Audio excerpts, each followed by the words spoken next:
Let's go get him again. Elite circle, third eye open, left hand holding, right hand smoking, flow still potent. Managed to score, yet I ain't open. Was on my beach chair, yeah, I ain't folding. Pardon my hiatus. It takes time when you live in life. In my mind, I'm preparing for greatness. Man, what we got next? Where you want to go? R&B? Yeah, we got to go R&B. Let's go on and knock out the R&B stuff that was on here. So top five, right? This is more of Cassius Lane. Everybody knows when it comes to Prez that I'm kind of locked in one style of R&B. And I love that. And I don't like deviating back and forth. But this year, I'm going to tell you right now, a little surprising. It's going to surprise some people. Go ahead. All right. I'll start it off, man. So at number 5 for me, I have her with Back of My Mind, Damage. I mean, that song is on repeat time and time again. Like, this project is such a long project. And again, I don't really want to give her kudos for having a long project. But what I will say is that when you're talking about her, man, it's a lot that's expected of her. And as she makes her records and she keeps doing her thing and has several features, you know, Grammy nominated time and time again as a writer and as an artist, like it's hard to bring your best to the forefront. And that's exactly what she did. You know what I mean? She did every single type of R&B song that I would like. You got the up-tempo stuff, and I got the list pulled up here with Back of My Mind with Ty Dolla $ign. Anybody that knows me knows I love Ty Dolla $ign, man. You also got Come Through with Chris Brown. You also got Damage, like I mentioned, Hard to Love, and then, you know, Slide with YG. And she always seems to fit perfectly with whoever is on the track with her. Like, it's like this woman could do no wrong. Like, she's very, very, very fire.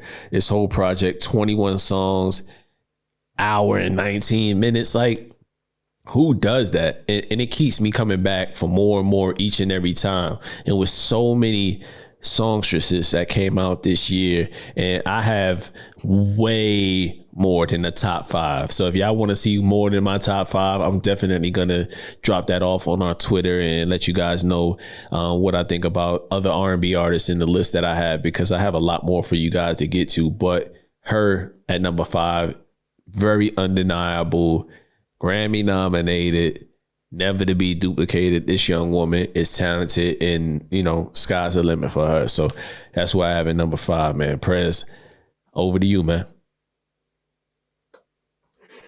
Number 5 on the Prez list, man. I'm going to go with Jasmine Sullivan, Hotels. Kind of left this off on my mid-year. I told you I was mad because I thought at the time frame that it came out, I kind of lost track of time. I thought it came out last year, but no, it did drop the top of this year. So that's kind of where it stands. Not really my original type of R&B that I like, man, but the stories and her sound just kept me locked in on this, man. So love this album. Love this album. Surprisingly. Why is it surprisingly? Just the subject matter, or is it just? Yeah, you know, I like more the innuendos, like on that when you actually saying it, not so direct with everything. But hey, you can feel the pain on this album. You can feel the struggles. You can feel like the labeling. Like I seen like all the little labels and just telling a story. There you go. Okay. All right, man. That's all you got for Jasmine Sullivan, Hotels? Yeah, Hotel. All right. So at number 4 for me, I have Be My Fiasco, Where I Left You. If anybody knows, Foreign Exchange, Fonte, of Little Brother and Foreign Exchange as well. Like, he makes a lot of dope shit. You know what I mean? And this artist, he brought us Be My Fiasco. I didn't know about her, just caught wind of her. And when he dropped that project with her, like, I totally fell in love with the music, man. Like, just Two Car Garage. She got a joint with Carlita Duran, Anywhere. And if you guys are, fans of Foreign Exchange and Little Brother, you've heard of Carlita Duran. You've heard of Darian Brockington on Thinking About It. Like, this is a classic and quintessential R&B artist if I've ever seen one. You know what I mean? And for this to be her first project and for her to be executing so well, and we had an interview, so you guys go to our page, check out the full interview with her and get to know her through the music and through the interview. But like, very down to earth, this is a debut, and I just couldn't fathom how simple making a project was, how simple putting these songs together were, you know what I mean? So if it's that easy for her to crank out this type of, subject matter, I can only imagine, what is next for her. So very solid body of work. You guys go check it out. Again, it's Be My Fiasco all together, Where I Left You. Check it out. That's my number 4. Prez, on to you, man. All right. This number 4 for me? No, that was my number 4. So number 4 for you. Yeah, you're right. My number 4. Yep, number 4. Man, let's stay in this lane then. Let's stay in it for a minute. Let's go with Summer Walker. Still on it, right? I still over it. My fault. Hotels and now Summer Walker.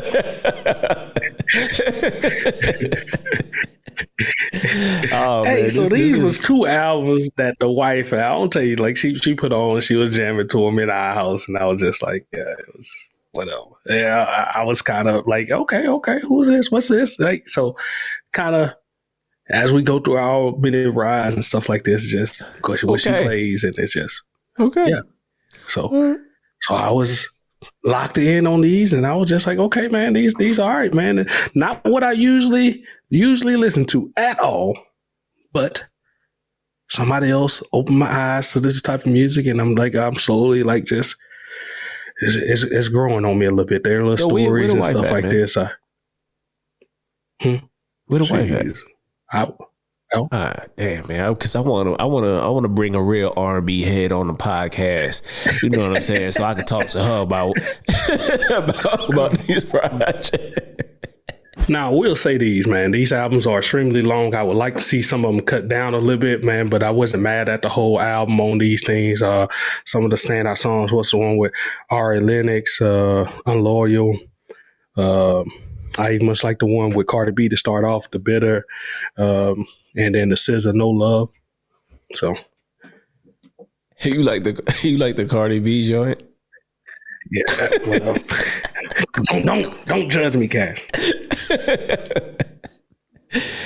Get out of here, man. Oh man, that's crazy. I can't believe that you like these are your 5 and 4, man. That's crazy to me, man. Like, especially, Don't worry. Sanctified your black ass is. Ooh, they talking about sex in a vulgar way. Can't listen to it, boss. Ooh. No, that's not what I said. See, you trying to twist my words and stuff on here. No, it's like some of these songs just come out like straight out and just, like I said, it kind of kills like R&B. R&B back in the day used to be kind of in the windows. You could play it like it wasn't like all this straightforward into like the song. Now it's just like, bro, like they be on par with some of the rap songs. So we repeat this message time and time again. That's like some of the songs like now gotta really have that explicit because they are truly explicit in everything they saying. They coming out just in your face with it, where it kind of used to be kind of hidden. I liked that little part where it can play in any environment. I get mad when the R&B song come out, an R&B album come out, and I can't play it in my little workspace or something like that, because it's going to be too vulgar. That's kind of what I'm getting at. It makes me change my mood, kind of makes me that, whatever. I ain't going to get on soapbox, bro. Are the lines blurred, though? The lines are blurred nowadays, right? You know what I mean? Because you have, what I mean by that, you have hip-hop artists that are doing a sing-songy Drake type thing. You know what I mean? Mm-hmm. And then you have R&B artists, males and females, doing the same thing because hip hop is the number one genre, you know what I mean? And traditional R&B really doesn't sell. You know what I mean? I was listening to that on Joe Budden's podcast recently, and Tank brought up an excellent point on there in terms of just like, don't nobody want to hear the cookie cutter shit that you were talking about. You know what I'm saying? Like, not to disrespect it, but like nobody wants to hear the clean R&B. People want to hear people get right to it. And if you don't get right to it and you're doing the ballads and, you know, only few people could get away with it. Now, what I want to ask you, Prez, do you feel like, no, I don't even want to go to the race point, but what Tank mentioned is Adele, Sam Smith, and a few others can get away with doing just their thing, you know, singing ballads. And if you heard the latest Adele album, like, she got a few bops, very far and few in between, but she's just singing. Yeah. She's just singing the whole way through. And that's something that would fit into, you know, what you're talking about in terms of R&B, but you know what I mean? Is that for the average person that's trying to come out, you know what I mean? Like say a young Mary J, you know, several years ago, you know what I mean? Would that work to you? You know, I get definitely what you're saying. And what I'm saying is like, yeah, we need somebody in the R&B space that when somebody put on the Ed Sheeran, I got something to come back that with. You know what I mean? Like, this is 10 times better hit. You know what I mean? But half the time, I can't even play the song that I think could combat that because it's, man, too vulgar, right in your face. You know what I mean? Right. I feel you. So this is definitely where I'm gonna fall in, and I'm gonna give you guys my additional list. Maybe I put it on the description as far as what, you know, additional ones I have to this top 5, because I think there's a lot of dope R&B out there, and I mean, I'll be listening to a lot of music here, but for me personally, you know, I look for what you're talking about. Yes. You know, I rock with the Jasmine Sullivans and the Summer Walkers of the world. You know what I'm saying? But the shit that I come back to is the stuff that is just straight up, you know, well written R&B, and it could be personal and it could be vulgar at times, you know. But I have a very good list on there, so I'll definitely share that with you guys. At number 3, I don't think I need to really go too much more into it. You've already talked about it as far as Jasmine Sullivan with Hotels, but what I will say is every time that Body's intro comes on, I think I got to listen to the whole project, man. I can't not turn it off, you know what I mean? And, you know, you got Pick Up Your Feelings, the joint with Ari Lennox, Ari's Tale, On It is one of those ones, man. I wanted to make a joke about, you know, but that's one of the ones if you still listen to music in the bedroom, go ahead and throw that one on. Price Tags with Anderson .Paak and Girl Like Me, her. Plenty more standouts. Immaculate body of work. Even the skits make it what it is. You know what I mean? It's like sometimes the skits could take away from an album, but it's often at times, and we don't talk about it enough, to where skits make an album. You know what I mean? So these skits and these tales from various different women and their relationships, you know, both not monogamous, but both, you know, I think they're straight and gay, right? You know what I mean? Relationships that are being displayed on this album, and I like that she tackled both sides as well. So Hotels, Grammy nominated. She should win something for this, because this is an excellent body of work, and I'm glad she's finally shining in this fashion. So, Press, what do you got? What do you got at number 3, man? All right, at number 3, man. I don't know where to put these. On the fly. Okay, we'll go with this one. Let's go with The Vision, The Muse and Her Feelings. What we say about coming back singing, I know it's a little bit direct on some songs, but like those two, those artists have been my go-to like R&B for the past couple of years, you know. And they continued on with this one right here. They came out with several different editions of this year. I think Amusing in Her Feelings, and then like the other ones, and we just spoke on these at the halfway point in the year as well. So yeah, they have been my go-to artists this year. You know what? This is why you my man. You read my mind and you made this easy for me because they dropped 2 projects this year. They dropped Amusing My Feelings, the remix Amusing My Feelings, and then they also dropped Cherish to the Best Memories with Ty Dolla $ign. I had both of them in my top 5. I had to take one out, but since you mentioned it and I want to share more music with people, I'm going to say that Cherish to the Best Memories and Ty Dolla $ign at number 2 for me is one of them ones, man. Like, I can't go wrong, man. I'm a Division stan. I rock with these dudes, man. And then what they put together with Ty Dolla $ign, man. It's like they was battling. It was like they was battling towards, the middle of the album. You got Rude with Ty Dolla $ign, and then better yet, the Division interlude. They each have their own solo interludes. You listen to them joints back to back. If that ain't some of the most fire joints, you know what I mean? Like memories. My goodness. This project is fire, man. Like, you will vibe out to this shit the whole way through. It's not crazy vulgar. This is just good melodies, good writing, good song structure. These guys do not get the credit that they deserve. Like, they are very much top tier R&B artists that I don't hear enough. Like, they're not Grammy nominated. They're not getting all those accolades. And, I guess it is what it is.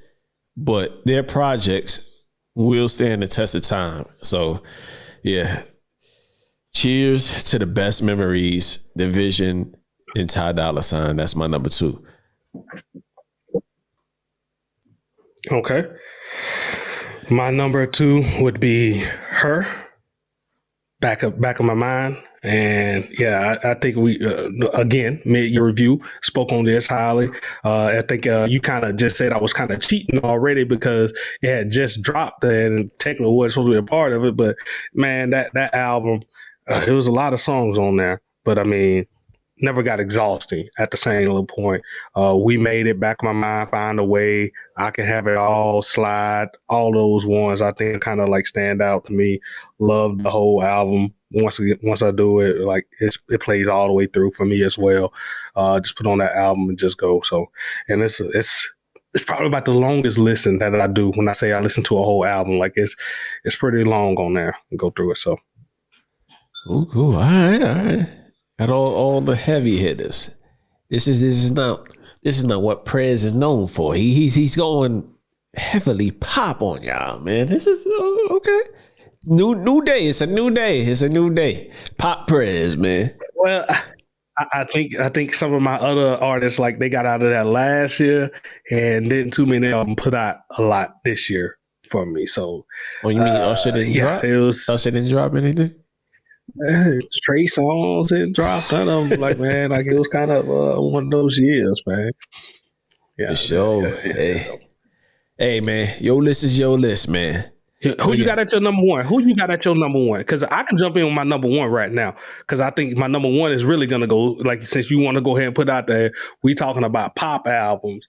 And I think this is by far the most popular album out there right now, as far as like the R&B. And they have been killing it. And I sung their praises all year round. You got it, King. Continue singing their praises now. Like, you can't go wrong with this group.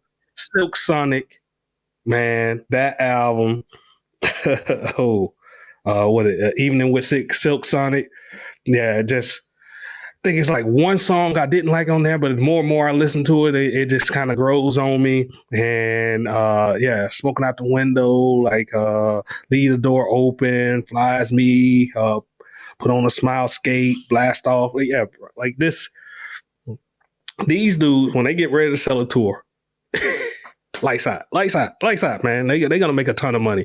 I didn't think that this should work as good as it did, and I really didn't think they could be able to put forth an album with keeping that same little mood, that same little vibe the whole time. But they managed to do it, man. They seem like they're enjoying it. I think that's a big portion of it too. The music is upbeat, up tempo, and the group is they liven up any atmosphere that you in, you know? Yeah. It's feel good music. I was listening to it today, just going through my list. What's your thoughts on the Cash? No, I said it's feel good music. I was going through the album and listening to just some of my favorite joints, you know, throughout the year. And this project came on, and I think like on I had it on shuffle, and like maybe 4 joints, you know, came on while I was doing various things. And I was like, damn, I want to put this up there. You know what I'm saying? But, you know, I just got to go with what, you know, I really felt. But it does, to the feeling part of what you're saying, it does make you feel good. It does make you want to play it around your family. It is that cookout music. It is that holiday music. It can go from young to old. It doesn't matter where you play this. It has a setting. Even though it skirts the lines too on the stuff they said. They come out with some things but you just be like, it's okay. It'd be the one of the things you'd be like, hey, hold on. Just let it play. Yeah, let it go. We'd be like, is Nana gonna like this? Okay, Nana vibing. Okay, Nana cool with this. Nana cool with it because Nana with the vibes, right? At that point, you know what I mean? She done heard about 3 or 4 songs. Nana got a little bit of stuff in her eggnog at this point. You know what I mean? And she's sipping slow. And next thing you know, she over there singing, "This bitch got me paying rent." Right, Nana know the vibes, man. Nana was outside before. You know what I mean? We got to stop shielding her for shit. You know what I'm saying? Like she was out here. You know what I mean? I don't want to know about Nana's days, but you know she enjoying it. You know what I mean? And she know what he talking about. You know what I mean? So again, man, you know, very very dope projects. The Silk Sonic project. You know, personally, I feel like damn, they took a little bit too long to really jump at the anticipation of it all. You know what I mean? I think it took too long, but when they did deliver, they delivered. It wasn't bad by no means. And the one thing I want to know, I mean, you said it, so I got to know, you know what I mean? Because this is, you know, I listens. What song did you not like? Is it the one with Anderson .Paak rapping? Yes, absolutely. And I don't know why, but it just seemed like jarring in the project. It's just the one that jars you out of it, like in the project. But then it, like I said, it's come back around. And it was cool with me, man. It was corny at first to me. So it was corny at first, but then I was like, I let it ride. I let it ride in the mix. It sits well in the mix overall. So that was cool. But yeah, man. Silk Sonic, dope joint, man. You got anything else to say about the project? No. I just want to, like I said, what I've been talking about from the beginning of the year. When they actually go on tour, I want to know how much money they gonna rake in. It's gonna be ridiculous.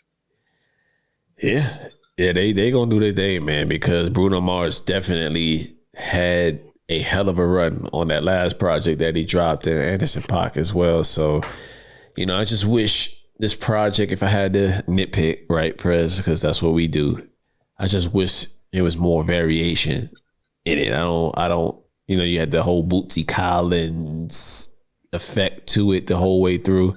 And I think that's the reason why it's so short. Liked it. I like it. But I would have liked them to go kind of more into, it just seemed like they played it safe for me. Anderson .Paak, and listening to Anderson's music, he has many different ranges. I wish they would have went into his world a little bit more musically, you know what I mean? Because I just think that they stuck to whatever. I felt like in this one, exactly what you're saying right now, I felt like on this one, Anderson .Paak was coming into Bruno Mars' little zone. Right, that's what I didn't like. And they found something that's hit. Let's capture them right now. Let's keep with this. And I feel like if they come out with another project next, that's when you open their minds and open them up to something else. Like you don't want to do too much of that right off the jump. You know what I mean? Gain the crowd, get them on your side, and then open them up until like where you want to take the music to next time. There'll be a little bit more. If you did it too quick, you kind of scare them off. You know what I mean? Yeah, I understand where you're coming from. I just feel like with it being such a short project, in that opportunity to be there to do it, I think they could have navigated those waters and had maybe 10, 12 joints. Yeah, absolutely. I think they could have. Cash. You in the club. You came up there. You said your piece, did your introductions. She already sitting beside you. You know she going home with you. Don't keep talking and fuck it up. That's what they would have did if they did something else. You know what I mean? If they tried something else. I mean, in that weird scenario, I guess. But in that very direct scenario, yeah, I guess. You back me into no corner. I'm going back into my days when I was trying to go home with something. Yeah, you got me there. But in my musical scenario, I could have used a little bit more, and that's just where I'm at with it. This man said, "Don't fuck it up." I feel you. At number one for me, man, and I haven't stopped listening to this project. I didn't know who she was before I listened to her this year. It's Sinead Harnett with "Ready Is Always Too Late." This project was just really dope, man. Like if you're talking about R&B and you talking about what you like as far as just clean, good storytelling, good emotion, good vibes throughout the whole thing. This is Sinead Harnett. Don't know where she's from. Didn't really look too much into it. I haven't had the time. I just keep on rocking with this joint. So "Ready Is Always Too Late" is the title track. And one of the dopest songs. She has Earth Gang on here. I'm not sure if you're familiar with Earth Gang Press, but she has Earth Gang on here.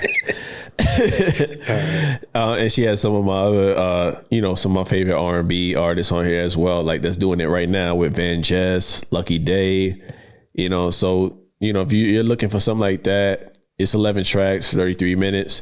Stay is one of those joints on there to me, man. I think she just spoke to, the soft dude in me, man. You know what I mean? Because at the end of the day, everybody that knows me know I'm a sucker for love ass motherfucker. I mean, I'm a sucker for love. Yeah, I'm a sucker for love, man.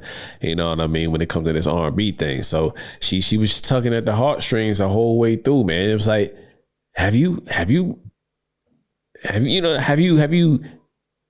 known my life? You know what I'm saying? Like, have you been just walking with me and as my angel here? You know what I mean? Because all 11 songs, man, she was on it, man. She was doing her damn thing.